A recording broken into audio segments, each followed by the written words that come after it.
À l'époque où petite ville rime encore avec sécurité, la vallée rurale de Lewis Clark plonge dans la terreur. De 1979 à 1982, 5 jeunes gens disparaissent dans la région.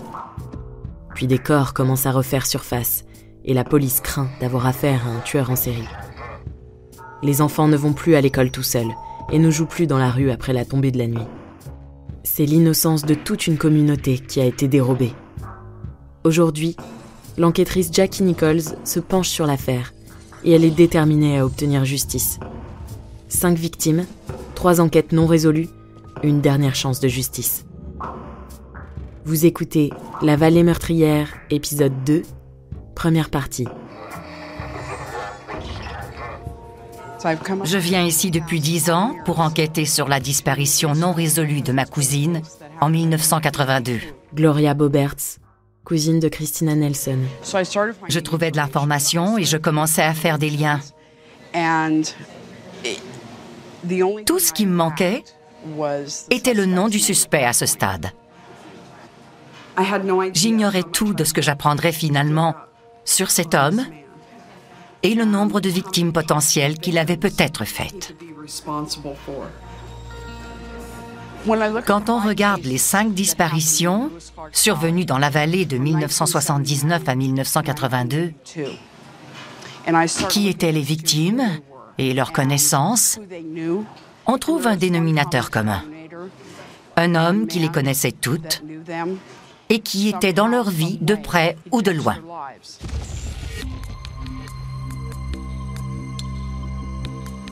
Il y a des coïncidences, ça arrive tout le temps. Mais c'est une petite ville. Et cette même personne était liée de plusieurs façons à toutes les victimes. Sandra Lee, ex-journaliste au Lewiston Tribune. Christina White a été vue pour la dernière fois par sa famille sur le porche de la maison de cet homme. En 1981, une jeune femme à vélo disparaît, Kristen David, dont le corps a été trouvé en morceaux dans la rivière Snake. On croit que l'homme en question la connaissait et qu'il conduisait possiblement le véhicule associé à sa disparition. Il connaissait aussi les 3 disparus du théâtre communautaire. Brandy Miller, Christy Nelson et Stephen Purcell. Il était au théâtre le soir de leur disparition.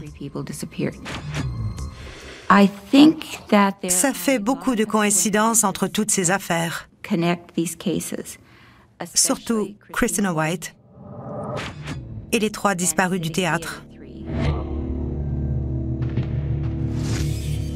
Il y a trop de rapprochements, trop de coïncidences, mais aucune preuve matérielle pour boucler la boucle.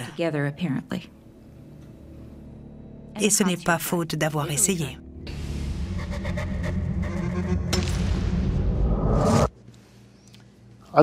Je pense tout le temps à l'affaire du théâtre. Elle ne vous quitte jamais? Jamais. Jamais. Pas celle-là. Donald Schoeffler, ex-enquêteur au service de police de Lewiston. Ça me tourmente toujours. On sait ce qui s'est passé. On sait qui c'est. Mais on n'a pas assez d'éléments pour clore la preuve.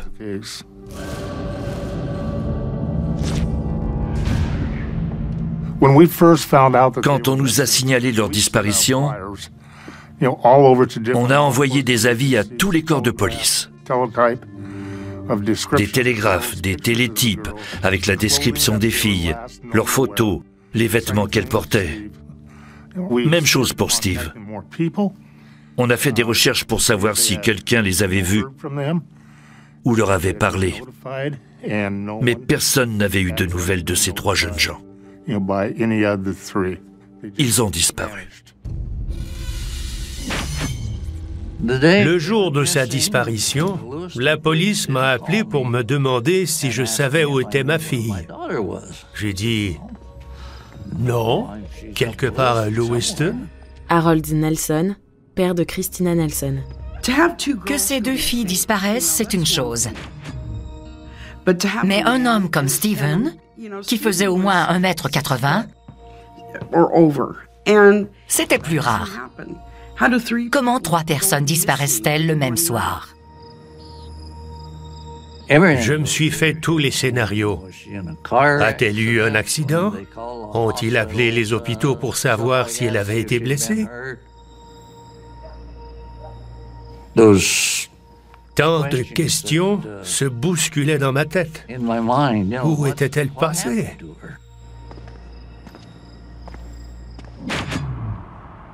Je m'en souviens très bien, même si je n'avais que 6 ans, comme si c'était hier. Dina Nelson, cousine de Christina Nelson. Ça n'arrive pas tous les jours. Elle était introuvable. J'étais jeune et, en apprenant leur disparition, j'étais dévastée. La police a d'abord cru qu'elles étaient sans doute parties à l'aventure quelque part. Mais je savais que ce n'était pas le cas. J'étais dans les limbes. J'ignorais ce qui s'était passé, où elles étaient, et si on les reverrait un jour. C'était insoutenable. On est allé à Lewiston pour la chercher nous-mêmes. On a longé la rivière, parcouru toutes les routes à la recherche d'un accident ou du moindre indice. On était à l'affût du moindre signe susceptible de nous éclairer. Je crois qu'à ce stade, je m'étais fait à l'idée qu'elle n'était pas seulement partie en voyage. Je sentais que ça finirait très mal. James Nelson, frère de Christina Nelson. Je crois que James a toujours su. Qu'il ne reverrait pas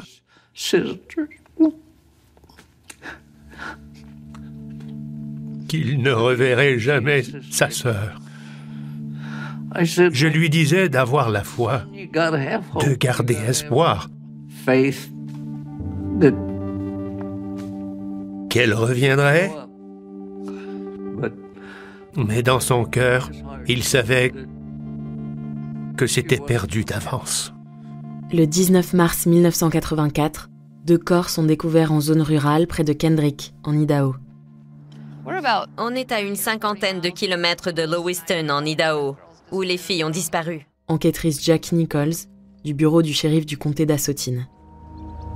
C'est un endroit isolé, peu accessible. Je crois que c'est dans ce secteur, au pied de cet arbre, qu'on a trouvé les restes de Christina Nelson et de Brandy Miller. Elles étaient très décomposées à cause du temps et des intempéries. Il ne restait que les os.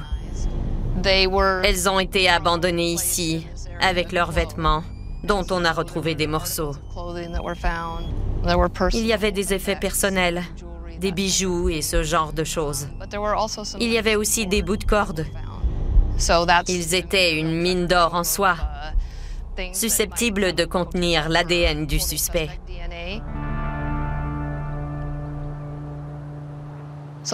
Donc les corps de Brandy Miller et de Christina Nelson ont été trouvés ici, mais aucune trace de Stephen Pearsall. Pas d'os, de corps, ni de vêtements, rien en lien avec Stephen Pearsall. Et puisqu'il était toujours porté disparu, ça laissait planer le doute sur sa responsabilité dans l'affaire. Où est Stephen Pearsall? C'est la question à $1 million. L'enquête du théâtre de Lewiston a commencé par la disparition des 2 filles et de Stephen Pearsall. Alan Johnson, ex-sergent détective au service de police de Lewiston. Mais ce n'est qu'1 an plus tard, quand on a trouvé les 2 corps, qu'on l'a traité comme un homicide. Par la suite, on a appris que Steve Purcell était au théâtre, qu'il avait été vu par un couple qui le connaissait bien et par un gardien en entrant par la porte ouest. Sa copine l'avait déposé, alors 3 témoins distincts confirmaient sa présence au théâtre avant sa disparition.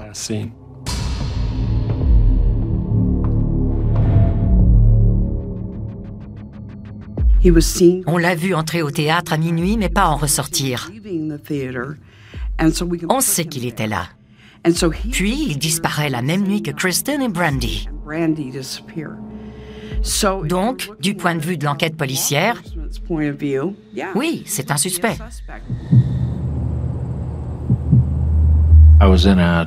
J'étais sur la route quand j'ai entendu à la radio que Steven était un suspect. Larry Pearsall, cousin de Steven Pearsall. J'ai pensé à toutes sortes de choses. D'abord, qu'il était incapable d'une chose pareille, le connaissant. J'étais certain qu'il n'aurait jamais fait une chose pareille. C'était tout simplement impossible.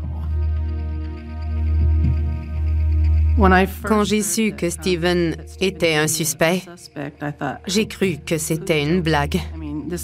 Connaissez-vous Steven? L'avez-vous rencontré? Vous sautez aux conclusions. Vous vous trompez de gars. Rhonda Albright, sœur de Steven Pearsall. Steven était très doux. Il n'aurait fait de mal à personne. Ça lui a même tout pris pour emmener un chien se faire euthanasier chez le vétérinaire. Chris Pearsall, belle-mère de Steven Pearsall. Il n'aurait pas fait de mal à une mouche, et encore moins à un humain. C'était très dur à avaler. Il avait disparu et ça en faisait un suspect? Non. Je ne me faisais pas à l'idée que ce soit un suspect d'après ses comportements et ce que je savais de lui. David Blaskiewicz, ami de Steven Pearsall. Je n'ai jamais vu la moindre trace de violence dans sa personnalité, ni dans ses yeux.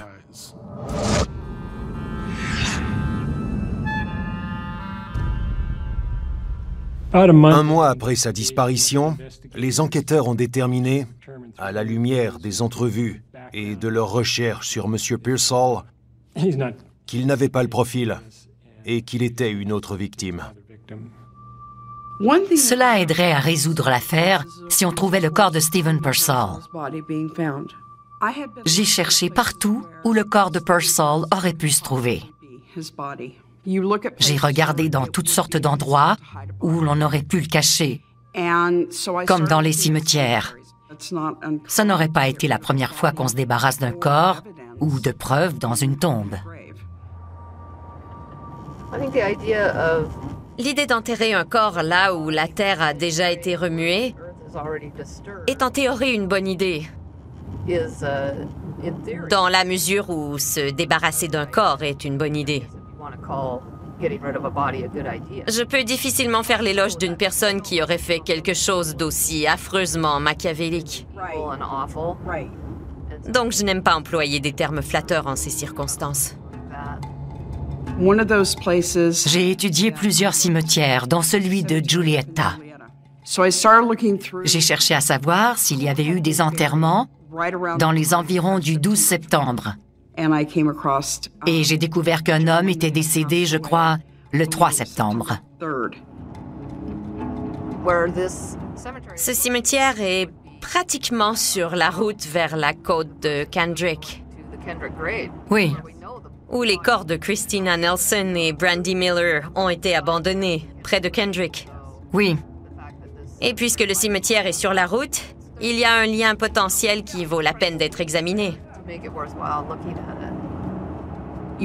Quand on a une tombe fraîche, on a peu d'efforts à faire. La terre est déjà meuble. Qui va se douter? Personne. Qui va remarquer? Personne. D'où l'importance de vérifier pour écarter cette hypothèse.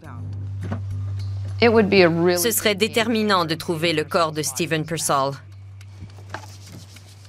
Ça changerait drastiquement le cours de l'enquête. Au fond de moi, je sais qu'il est parti, qu'il n'a sans doute pas quitté le théâtre en vie.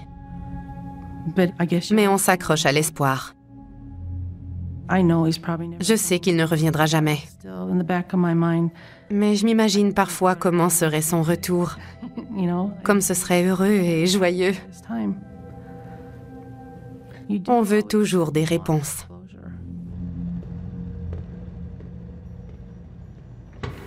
Je crois que le suspect a mis le corps de Stephen Purcell dans un endroit introuvable, du moins très improbable, et qu'il compte sur sa disparition pour que Stephen demeure un suspect.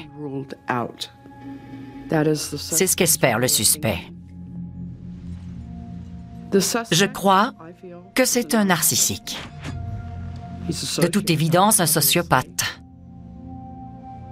Je crois qu'il sous-estime les gens, qu'il est intelligent et qu'il se croit au-dessus de la masse. Et je crois que son arrogance, le fait qu'il se croit supérieur aux autres, le mènera à sa perte.